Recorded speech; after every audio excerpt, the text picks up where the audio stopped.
अस्सलाम वालेकुम, this is Abdul Ghaffar. Welcome to computer class.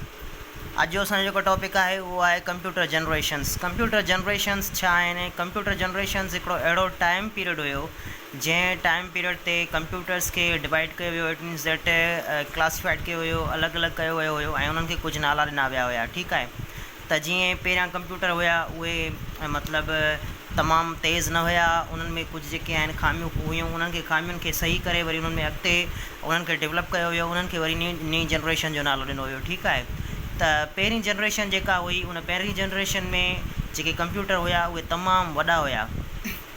पहिरीं जनरेशन जा जेके कंप्यूटर हुआ उहे तमामु वॾा हुया ऐं उन्हनि खे जेको टेम्परेचर रिक्वायर्ड हूंदो हुयो उहो थधो टेम्परेचर उन्हनि खे रिक्वायर्ड हूंदो हुयो ऐं उहे एतिरा त हीट जेको आहे छॾींदा हुया, एतिरी त हीट जेको आहे ॾींदा हुया जो तक़रीबन काफ़ी सारनि कंप्यूटर्स खे त ऑटोमेटिकली बाहि लॻी वेंदी हुई। एतिरे क़दुरु उहे गरम हूंदा हुया, एतिरो हीटअप थी वेंदा हुया। ठीकु आहे, त उन खां बाद में जेका सेकेंड जनरेशन आई उहा वरी कुझु डेवलपड हुई। उन में कुझु जेको आहे उन में जीअं ॾिसो हाणे जेके कंप्यूटर्स आहिनि उन में नंढा नंढा फैन लॻल हूंदा आहिनि जीअं उहा हीट खे ॿाहिरि उछलाईंदा आहिनि। ठीकु आहे, त इन्हनि में पहिरियों जेका जनरेशन हुई उन्हनि में पहिरियां त तमामु वॾा अच्छा उहे जेके हलंदा हुया उन वक़्त में स्टार्टिंग में जेका हुई तक़रीबन जेके सफ़ा उहे त पहिरियां हिन दौर में त इलेक्ट्रिसिटी हुई, पर उन मां जेको आहे सभ खां पहिरियां जेको पहिरियों कंप्यूटर हुयो जेके डेवलप थिया हुया। अच्छा, उन खां पहिरियां त सभ खां पहिरियां हिकिड़ो कंप्यूटर हुयो अबाकस। उहो जस्ट हिकिड़ो फ्रेम हुयो जंहिं फ्रेम जे वसीले सबट्रैक्शन ऐं एडिशन कई वेंदी हुई। ठीकु आहे, उहो इंशाल्लाह कंप्यूटर जी हिस्ट्री जो पंहिंजो टॉपिक आहे। उन कंप्यूटर जी हिस्ट्री में उहा सॼी हिस्ट्री पढ़ंदासीं त कंप्यूटर कीअं स्टार्टिंग में कीअं हुयो, हाणे कीअं आहे ऐं उनखां अलावा कहिड़ा कहिड़ा कंप्यूटर्स जा जेके टाइप हुया, कहिड़ा कहिड़ा कंप्यूटर्स हुया जेके स्टार्टिंग में हुया ऐं हिन वक़्तु कहिड़ा कंप्यूटर आहिनि। इंशाल्लाह उहो कंप्यूटर जी हिस्ट्री में पंहिंजो टॉपिक आहे, अलॻि सां उन में पढ़ंदासीं। त अॼु जेको असांजो ज़ेर बहस आहे, ज़ेर गौर आहे, उहो आहे कंप्यूटर जनरेशन्स। ठीकु आहे, त कंप्यूटर जनरेशन जेको पहिरीं जनरेशन आहे, छा त जेकी कंप्यूटर जनरेशन आहे उहे 5 जनरेशन्स आहिनि। कंप्यूटर्स 5 जनरेशन आहिनि। जेका 5वीं जनरेशन आहे उहा अञा अंडर डेवलपमेंट आहे। इट मीन्स दैट उहा कंप्लीट न थी आहे, अञा उन ते अञा कमु जारी आहे, उहा अञा कंप्लीट न थी आहे। उनजो जेको मक़सदु आहे आहे आर्टिफिशियल इंटेलिजेंस जेका आहे उन जे वसीले उहे उन्हनि खे मतिलबु क़ाबिल बणाईंदा त जीअं उन्हनि में जेका नेचुरल लैंग्वेज आहे ऐं जेका उन्हनि खे अंडरस्टैंड करण जी उन्हनि में क़ाबिलियत सलाहियत हुजे। त पहिरीं जेका जनरेशन आहे फर्स्ट जनरेशन उनजी उहा जेका हुई उहा 1940 खां वठी 1956 ताईं हुई।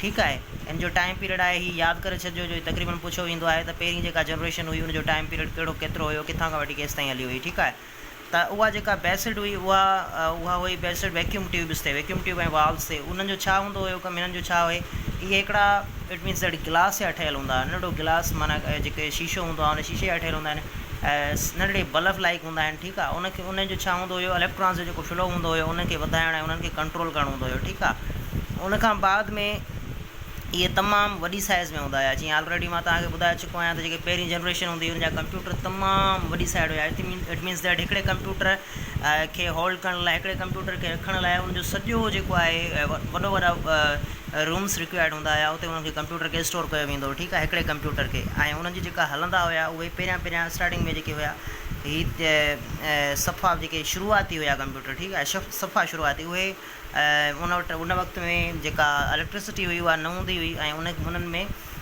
स्टीम यूज़ थींदी हुई। इट मीन्स दैट बाफ़ ते उहे हलंदा हुया। ठीकु आहे, उनखां बाद में जेको आहे हिन में मशीन लैंग्वेज, अच्छा जेके पाण जंहिंजी ॻाल्हि कईसीं जेके स्टीम ते हलंदा हुया ऐं उहे पहिरीं जनरेशन उहे माना सफ़ा पहिरियां हुया स्टार्टिंग वारा, जॾहिं कंप्यूटर अञा मतिलबु इन्वेंशन थियो हुयो कंप्यूटर जो। ठीकु आहे, ऐं जेके ही फर्स्ट जनरेशन जा कंप्यूटर आहे उन्हनि में मशीन लैंग्वेज यूज़ थियल हुई। मशीन लैंग्वेज छा हूंदी आहे, असल में मशीन लैंग्वेज जा ॿ टाइप्स हूंदा आहिनि, हिकिड़ी हूंदी आहे मशीन लैंग्वेज, ॿी हूंदी आहे हाई लेवल लैंग्वेज। त इहो सुवाल पुछा वेंदा आहिनि त कहिड़ी जेका लैंग्वेज आहे उहा इंसान जे वेझो आहे, या वरी पुछो वेंदो आहे त उहा कहिड़ी लैंग्वेज आहे जेका कंप्यूटर जे वेझो आहे। त जेकॾहिं अहिड़ो को सुवाल अची वञे थो त उन में जेका कंप्यूटर जे वेझो आहे ऑलरेडी तव्हांखे ख़बर आहे त मशीन जी जेका आहे माना ई मशीन आहे। ठीकु आहे, त उन मशीन जे जेका वेझो जेका कंप्यूटर आहे त कंप्यूटर त मशीन आहे, उनजे वेझो जेका लैंग्वेज हूंदी उहा कहिड़ी हूंदी, मशीन लैंग्वेज हूंदी। ठीकु आहे, मशीन लैंग्वेज जेका आहे उहा कंहिंजे वेझो आहे, कंप्यूटर जे वेझो आहे, ऐं जेका हाई लेवल लैंग्वेज हूंदी आहे उहा कंहिंजे वेझो आहे, उहा जेको यूज़र हूंदो आहे, जेको इंसानु हूंदो आहे उनजे वेझो हूंदी आहे। ठीकु आहे, उनखां पोइ हिन जा जेके टाइप्स हुया कहिड़ा हुया, पहिरीं जेका जनरेशन हुई उनजा जेके कंप्यूटर हुया एग्ज़ाम्पल उहे कहिड़ा हुया, उहो पहिरियों हुयो ENIAC। इन कंप्यूटर हुयो उहो पहिरीं जनरेशन जो। उन खां ॿियो हुयो यूनिवेक।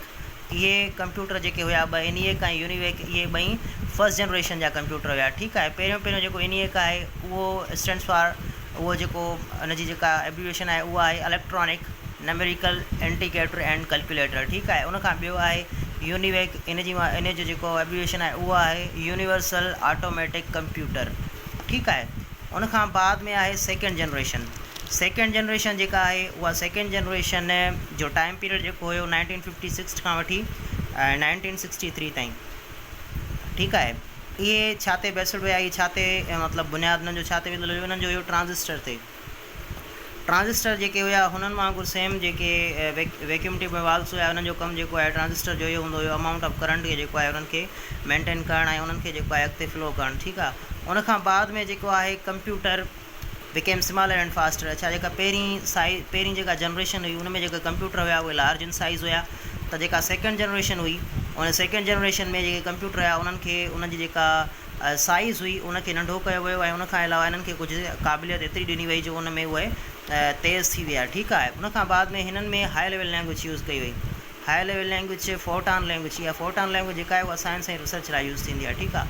त जेके हाई लेवल लैंग्वेज हुई ऑलरेडी ॿुधाए चुको आहियां मथे, त जेका मशीन लेवल लैंग्वेज हूंदी आहे उहा मशीन जे वेझो हूंदी आहे, इट मीन्स दैट कंप्यूटर जे वेझो हूंदी आहे। ऐं जेका हाई लेवल लैंग्वेज हूंदी आहे उहा क्लोज़र टू ह्यूमन लैंग्वेज। ठीकु आहे। उहा इंसाननि जे वेझो हूंदी आहे ऐं यूज़र जे वेझो हूंदी आहे। ठीकु आहे। उन खां बाद में आहे कमर्शियल यूज़। हीअ जेके कंप्यूटर हुया सेकेंड जनरेशन जा उहे स्टार्ट थिया कमर्शियल यूज़ लाइ।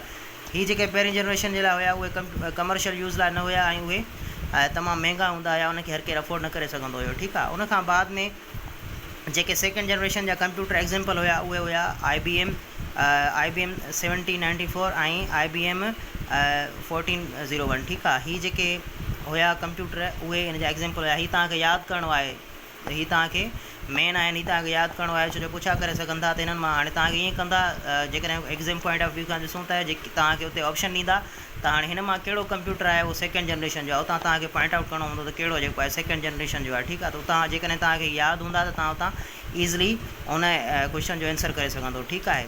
उन खां बाद में अचे थी थर्ड जनरेशन। थर्ड जनरेशन जेका आहे थर्ड जनरेशन उहा हुई 1964 खां 1971 ताईं।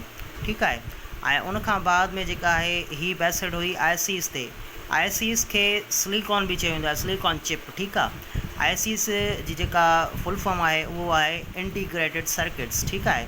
इंटीग्रेटेड सर्किट्स ही जेके हूंदा हुया इंटीग्रेटेड सर्किट, इन्हनि जो कमु हूंदो हुयो इहे जेके इलेक्ट्रिक फ्लो थींदो हुयो जेको उनखे वधाए करे, इट मीन्स दैट जेकॾहिं इलेक्ट्रिक जा जेके उन्हनि खे जेका बिजली मिलंदी हुई उन्हनि खे वधाए करे, ऐं हिन जा जेके हुया उहे घटि बिजली ते हलण जे हिननि में सलाहियत हूंदी हुई, क़ाबिलियत हूंदी हुई। ठीकु आहे। उन खां बाद में आहे त हिननि में साइज़ डिक्रीज़ थी हुई, साइज़ हिननि जी डिक्रीज़ थी हुई ऐं हिननि जी स्पीड इंक्रीज़ थी हुई। ठीकु आहे।